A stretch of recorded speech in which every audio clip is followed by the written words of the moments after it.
Então, queridos irmãos, bom dia, sejam bem-vindos. Neste momento nós vamos continuar a nossa programação com a série Conhecer Jesus é Tudo, na reta final. E hoje nós vamos falar do capítulo 79, que tem como tema Está Consumado. E conosco está o pastor Cícero Barros, o pastor faz parte da missão estrangeira na França.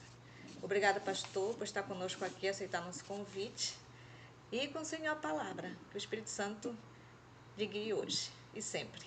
Amém. Amém, amém. Muito obrigado, irmã, e obrigado a todos pelo convite de poder estar aqui com vocês, falando de Jesus, orando e esperando pelo seu reino. É muito bom estar com aqueles que oram, é muito bom estar com aqueles que buscam o Senhor. É muito bom, é maravilhoso um momento de comunhão como esse, para começarmos o dia com o pé direito, o pé da oração, o pé da intercessão. Que o Senhor seja o nosso guia, a fonte de nossa inspiração, para caminharmos com Jesus sem desanimar, até o fim de nossa jornada. O tema de hoje é muito importante, porque está falando aqui de Jesus, de sua obra intercessória, do que ele fez, do que ele faz por nós, passado, presente e futuro. O tema de hoje está consumado. Em uma determinada igreja cristã, houve uma coisa muito desagradável. Alguém ficou possuído por um demônio. E a gente sabe que cada vez que isso acontece, é uma dor tremenda para as pessoas envolvidas. E foi chamado um irmão de oração para expulsar aquele demônio. E o irmão cantou, e o irmão orou, e pediu a misericórdia de Deus. E clamou e usou todas as suas armas espirituais, e o demônio não queria ir embora. E orou e suplicou a misericórdia do Senhor, e finalmente o demônio disse: tá bom, eu vou embora. Mas agora eu quero saber de uma coisa, e eu? O que eu devo fazer? E o nosso irmão olhou para aquela pessoa endemoniada e sabia que estava falando com o demônio e disse: olha, infelizmente o seu caso é perdido. Não tem nenhuma solução para você. Mas olha, eu quero lhe dar um conselho. Não obedeça ao seu chefe. Ele é um mentiroso. Faça o menor mal possível. E naquele instante, o demônio deu uma gargalhada com aquele riso sinistro e disse: olha, vocês humanos, vocês não entendem nada de liberdade. Vocês não sabem o que é a liberdade. Vocês são livres, mas nós somos escravos. Nós temos que fazer a vontade daquele que é o nosso chefe. E dando gargalhadas, saiu e deixou para nós essa mensagem. Nós somos livres e os demônios são escravos. Um dia, aqueles que eram anjos de luz, agora são demônios. Um momento de reflexão. Como assim? Os anjos de luz se tornaram trevas? De perfeita liberdade se tornaram escravos? Como pôde isso acontecer? E nós éramos livres da nossa criação. Com o pecado, nos tornamos escravos. Mas com o plano da redenção de Deus, nos tornamos livres. Como assim? O que aconteceu? Como é possível alguém que é livre se tornar escravo e o escravo se tornar livre? Existe um capítulo da história humana que explica tudo isso. Uma morte que trouxe vida, um condenado que trouxe liberdade, um crucificado que trouxe esperança para todos nós. Antes de entrarmos no capítulo proposto para a nossa leitura de hoje, vamos considerar apenas algumas passagens bíblicas. Marcos, no capítulo 15, queiram ler comigo. Marcos, capítulo 15, fala sobre aquele instante fatídico, aquela morte trágica que trouxe liberdade para todos nós. Marcos 15, verso 15. Então Pilatos, querendo satisfazer a multidão, soltou-lhe Barrabás e, açoitado Jesus, o entregou para ser crucificado. E os soldados o levaram dentro à sala, que é a da audiência, e convocaram toda a corte. E vestiram-no de púrpura, e tecendo uma coroa de espinhos, lá puseram na cabeça. E começaram a saudá-lo, dizendo: Salve, Rei dos Judeus! E feriram-no na cabeça com uma cana, e cuspiram nele, e postos de joelhos, o adoraram. E havendo escarnecido, despiram-lhe a púrpura, e o vestiram com as suas próprias vestes, e o levaram para fora, a fim de o crucificarem. E constrangeram um certo Simão Cirineu, pai de Alexandre e de Rufo, que por ali passava, vindo do campo, a que levasse a cruz. E levaram-no ao lugar do Gólgota, que se traduz por lugar da caveira. E deram-lhe a beber vinho com mirra, mas ele não o tomou. E havendo crucificado, repartiram suas vestes, lançando sobre elas sortes, para saber o que cada um levaria. E era a hora terceira, e o crucificaram.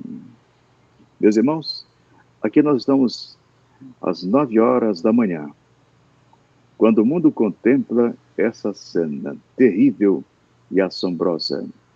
O justo sendo castigado, maltratado, punido publicamente, morrendo no lugar do culpado pecador, ou seja, no meu lugar, no seu lugar, morreu no nosso lugar, exatamente o nosso.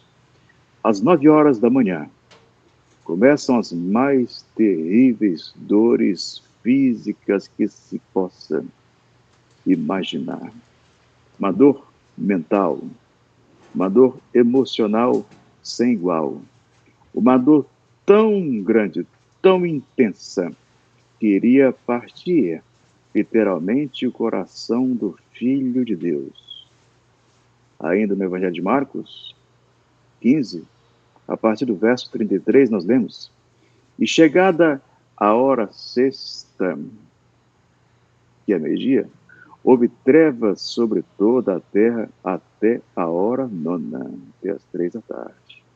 E a hora nona, Jesus exclamou com grande voz, dizendo: Eloi, Eloi, lama sabachthani, que traduzido é: Deus meu, por que me desamparaste?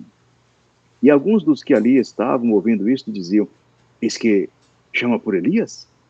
E um deles correu a embeber uma esponja em vinagre, pondo-a numa cana, deu-lhe a beber, dizendo: Deixai, vejamos se virá Elias tirá-lo. E Jesus, dando um grande brado, expirou. Meus irmãos, quero só deixar também aqui uma ênfase especial para o que o apóstolo João viu, porque, afinal de contas, ele estava ali bem pertinho da cruz. Ele foi testemunha ocular desse momento, dessa hora triste e sombria. Ele anotou esse detalhe importante. João 19, verso 28. Depois, sabendo Jesus que já todas as coisas estavam terminadas, para que a Escritura se cumprisse, disse: Tenho sede. Estava, pois, ali um vaso cheio de vinagre, e encheram de vinagre uma esponja, e pondo-a num isopi, lá chegaram à boca. E quando Jesus tomou o vinagre, disse: Está consumado. Inclinando a cabeça, entregou o Espírito. Essa é a mensagem de hoje. Está consumado. Aquela hora foi um momento marcante para toda a humanidade. Enfim, para todo o universo, está consumado. A serva do Senhor, no seu livro Desejado de Todas as Nações, no capítulo 79, nos faz entender a profundidade da crucificação de Jesus. Naquela hora, diz a serva do Senhor, quando Jesus disse essas palavras, está consumado, na verdade, ele não perdeu a batalha. Aqui nesse mundo, os heróis matam, os heróis são violentos, os heróis destroem, por onde passam o sangue derramado. Jesus derramou seu sangue. Aparentemente, foi uma derrota. Satanás exultou ao ver a sua crucifixão. Satanás exultou em ver a sua agonia e morte. Mas o que poderia ser a morte, na verdade, foi vitória. Aquilo não foi uma derrota, foi justamente o contrário. A batalha foi ganha. A serva do Senhor diz, ganhara a batalha. Ao dizer essa palavra aqui, quando ele diz está consumado. Ganhar a batalha. Sua destra e seu santo braço lhe alcançaram a vitória. Satanás foi derrotado e sabia que seu reino estava perdido. E para todo o universo, essas palavras teve um significado muito, mas muito profundo. Com aquelas palavras estava assegurado a vitória do povo de Deus, daqueles que desejam o bem, a vitória da luz sobre as trevas. Tudo resumido naquela palavra. É bem verdade que até ali, até aquele momento do sofrimento de Jesus, o mundo olhava para Satanás e tinha um pouco de dúvida se ele era tão mau assim. Porque ali existia uma guerra muito forte. Duas forças, a força suprema de Deus e o rebelde, Lúcifer, que se levantara contra o seu reino. Lúcifer estava propondo o novo reino, uma liberdade sem limites, sem nenhuma restrição.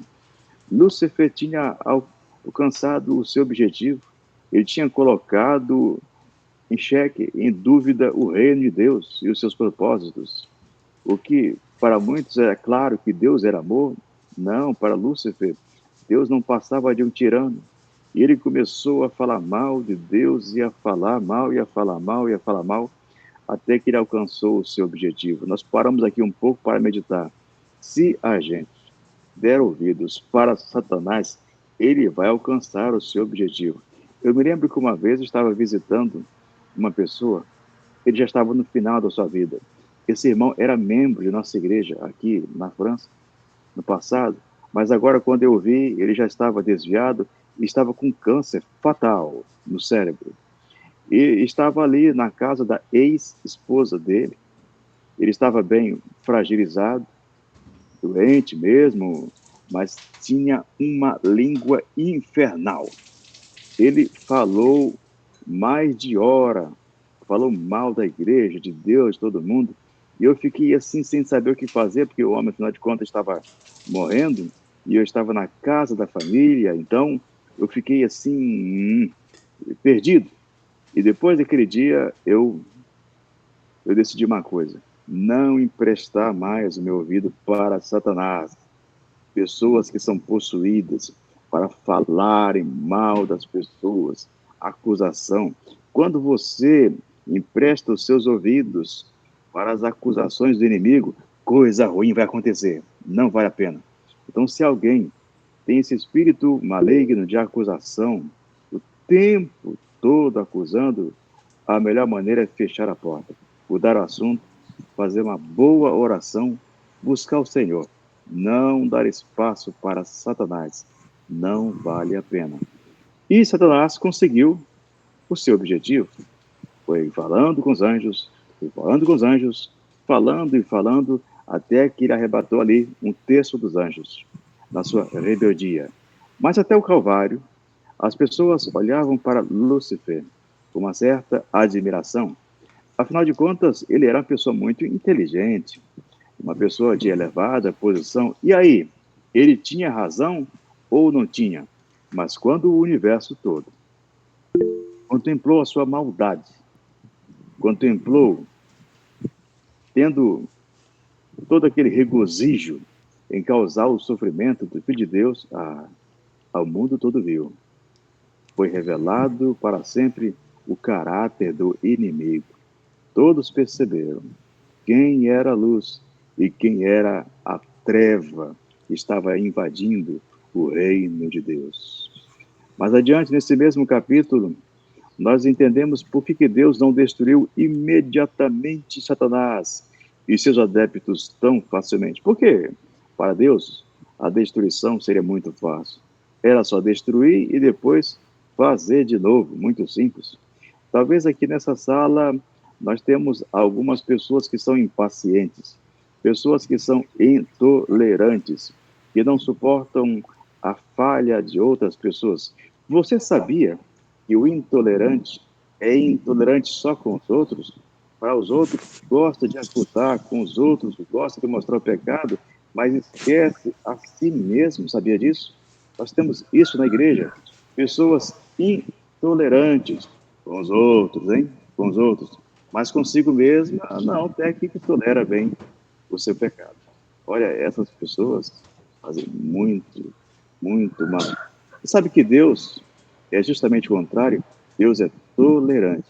Ele faz justiça, sim, mas ele tem muita paciência. Ele é muito piedoso.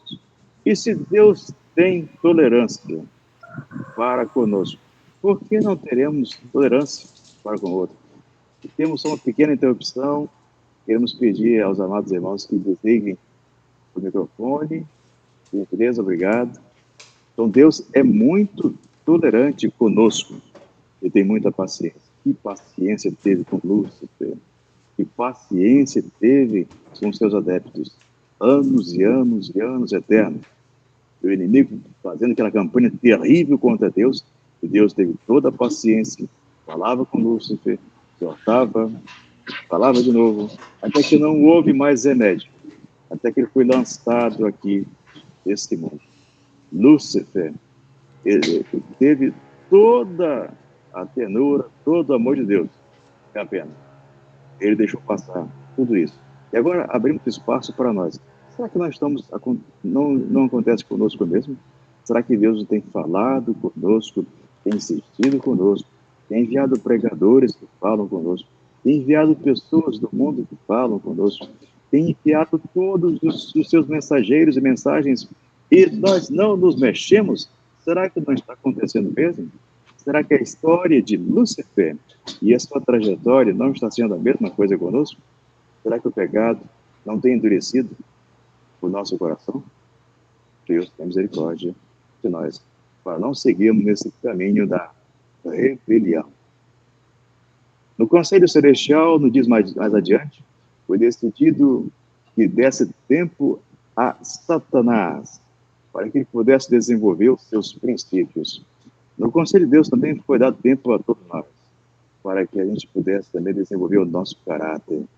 Deus tem dado muita chance para todo mundo. E no dia final, todo mundo vai reconhecer que Deus é amor, como Deus é misericordioso, como a sua compaixão é imensa. Foi grande com Lúcifer e seus anjos, é ainda grande com todos nós. Mais adiante, o servo do Senhor diz, por 4.000 anos, esteve Cristo trabalhando pelo reerguimento do homem e Satanás por sua ruína e degradação. 4.000 anos. O contraste diante do mundo, diante de todo o universo. De um lado, alguém para reerguer e do outro lado, alguém para destruir, para massacrar, para matar. Um dando vida e o outro transmitindo a morte. Esse foi o conflito que se desenvolveu aqui nesse mundo. Do deserto ao Calvário, foi aceitado Jesus pela tempestade da ira de Satanás.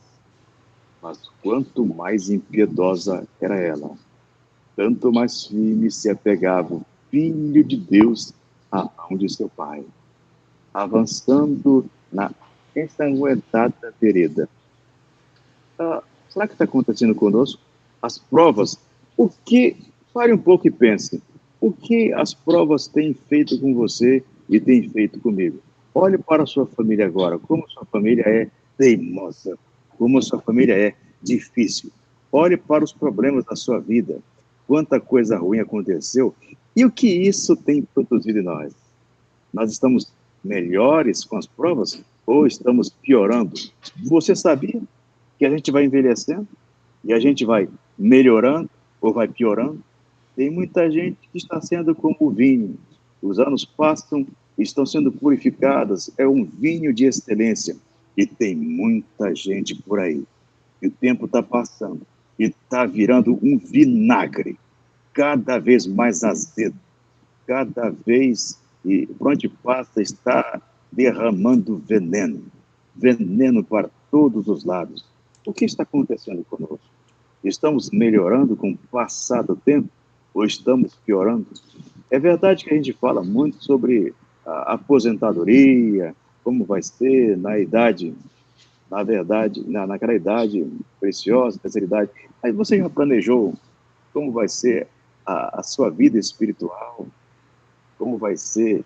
Se você vai ser uma pessoa doce ou amarga? Já pensou sobre isso? É muito importante a gente planejar também sobre a nossa natureza, nosso caráter, o caráter transformado pela graça de Cristo. Meus amados irmãos, quanto mais se batia em Jesus, mais ele se revelava a rosa de Saron. Então tem aquela rosa que você amassa, amassa, amassa, amassa, amassa, e ela, em vez de liberar azedume, dá o seu perfume. Em vez de nos espinhar, dá o seu odor. Então, está acontecendo isso conosco? Estamos melhorando com o passar do tempo ou estamos piorando? É um momento reflexivo para todos nós. Todo o conflito se desenvolveu e o mundo contemplou os horrores daquela cena lá do Calvário. O céu viu a vítima entregue às mãos da turba homicida e com zombaria e violência impelida à pressa de um para outro tribunal. Ouviu tudo e o mundo ficou abismado diante dos horrores, da dor que contemplou, da todo o sofrimento que caiu sobre Jesus, o grande Salvador. Olha, os principados e os poderes das trevas estavam congregados em torno da cruz, lançando no coração dos homens a diabólica sombra da incredulidade. Naquele momento, se misturavam os demônios e os homens, lutando, incentivando os homens a crucificarem o Filho de Deus. Foi um momento terrível para toda a humanidade.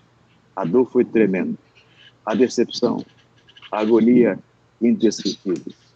Instrumentos satânicos coligaram-se com homens maus em levar o povo a crer que Cristo era o maior dos pecadores. Na história de hoje, estamos falando sobre a dureza do coração humano, o poder diabólico dos anjos maus e a mansidão, a prontidão de Jesus em morrer por nós. E, finalmente, Satanás viu que estava desmascarado. Sua administração foi exposta perante os anjos não caídos do universo celestial. Satanás não foi então destruído. Foi deixado ainda um pouco mais sobre a terra. Os homens deveriam ver o contraste entre o príncipe da luz e o das trevas. Cumpria-lhes escolher a quem servir. Hoje é o nosso desafio. Nós estamos aqui hoje lendo essa história. Nós estamos aqui hoje considerando o Calvário e tomando a nossa própria decisão. Uma decisão inteligente de qual lado nós vamos ficar. Ficaremos do lado da rebelião, da amargura, ou ficaremos daquele lado, o lado do Filho de Deus? Qual é a nossa escolha? Qual tem sido a nossa decisão, o Calvário abriu uma discussão calorosa a respeito da lei de Deus.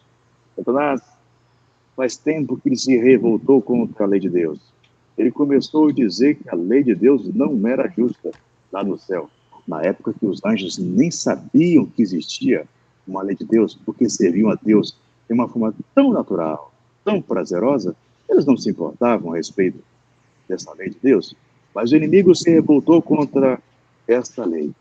E ele se revoltou de tal maneira que lançou acusações para todos os lados. Aqui na Terra também as pessoas não gostam da lei de Deus. Quantas religiões que não gostam da lei? Eles gostam de falar da graça, mas da lei não gostam. Ou então aceitam parte dos 10 mandamentos e se revoltam contra o sábado em especial, ou um outro mandamento. Mas olha, a lei de Deus revela o caráter do Senhor. Não tem nenhum problema na lei de Deus. Tudo é perfeito. E até a palavra da lei, tudo isso no seu sentido original, quer dizer, a Torá quer dizer o ensinamento. É o ensinamento de Deus. Deus nos ensina o viver saudável. Deus nos ensina o viver correto. Tudo isso para evitar o sofrimento. Aqui, até aquela palavra, não matarás, não. Aquela palavra, lo, lá do hebraico, soa como uma súplica. É como se fosse assim, não faça isso. Se você quiser ser feliz. Então, Deus nos dá toda a orientação para a gente ser feliz. A guerra começou no céu. E o desfecho foi lá no Calvário. Lá no Calvário, o homem viu a justiça e a misericórdia. O inimigo dizia que era impossível combinar as duas coisas, o amor e a lei. Então, mas tudo se combinou lá no Calvário. Foi lá que se cumpriu o salmo introdutório de 35, verso 10. Ali a justiça e a paz se encontraram, se beijaram. Tudo ficou equilibrado. O sacrifício de Jesus. Que sacrifício maravilhoso. Que sacrifício fez por todos nós. Nós vamos ler aqui, lá no final desse capítulo. O próprio Jesus compreendeu plenamente os resultados do sacrifício feito no Calvário. A tudo isto, olhava ele quando exclamou na cruz, está consumado. Ali estava consumado a primeira parte do projeto de Deus para salvar a humanidade. A vida de Jesus, a sua encarnação, a sua luta contra o pecado, a dependência de Deus do Pai, a conexão, uma vida justa, impecável, indefeituosa, um homem crucificado para dar liberdade para todos nós. Agora, voltando àquela experiência de expulsar o demônio. Quando o demônio diz, olha, os homens não entendem, eles são livres, nós somos escravos. Agora, entre você e eu, será que nós entendemos isso? Será que temos dado valor à nossa liberdade? Que foi tão cara, custou tanto para o Filho de Deus? Será que temos dado valor a essa liberdade? Ou ainda estamos hesitando entre a liberdade e o cativeiro? Saímos da prisão, mas a prisão do pecado fica de portas abertas, o tempo todo a gente pode voltar. E às vezes a gente faz isso. Quando pecamos, nós voltamos lá para a prisão. Será que temos valorizado esse grande sacrifício de Jesus que ele fez por nós? A minha oração nessa manhã é que Deus nos ajude para compreendermos esse grande sacrifício de Jesus. Um sacrifício físico, era uma dor terrível nas mãos, nos pés, na cabeça. A respiração era ofegante. Cada movimento que tinha que se levantar para respirar causava profundas dores nas mãos, nos pés, em todo o corpo do Filho de Deus. A dor mental era enorme. Afinal de contas, ele estava separado de Deus. Naquela hora, o sacrifício pedia muito. A sua alma estava esmagada pelo peso do pecado. Ele estava experimentando a sensação que temos, aquela separação terrível quando pecamos, quando ficamos longe de Deus. Jesus percebeu o que é aquela sensação que temos quando o mundo fica em trevas, cada vez que negamos a Jesus. O coração de Jesus não aguentou tamanho sofrimento e se partiu, literalmente. Houve uma ruptura do coração físico de Jesus e ele morreu, mas não morreu amargo. Na cruz, ele pediu para o Pai perdoar os seus perseguidores, os seus opressores. Jesus não morreu na amargura. Se por acaso hoje temos alguém aqui que está negando um perdão para algum ente querido, negando um perdão para um esposo, para uma esposa, negando um perdão para um filho, libere esse perdão e não morra na amargura. Não viva amargo. Libere-se. Deixe Jesus limpar a sua vida. Diga, Senhor, eu quero liberar o perdão. Eu quero ser livre. Eu quero ser teu. E Jesus pôde perdoar os teus opressores, aqueles que estavam lhe maltratando. Por que a gente não pode fazer o mesmo? Por quê? Será que o nosso sofrimento é maior que o do Filho de Deus? A gente foi traído, a gente sofreu uma amarga decepção. Será que a nossa decepção foi maior do que a traição de Jesus? Não foi.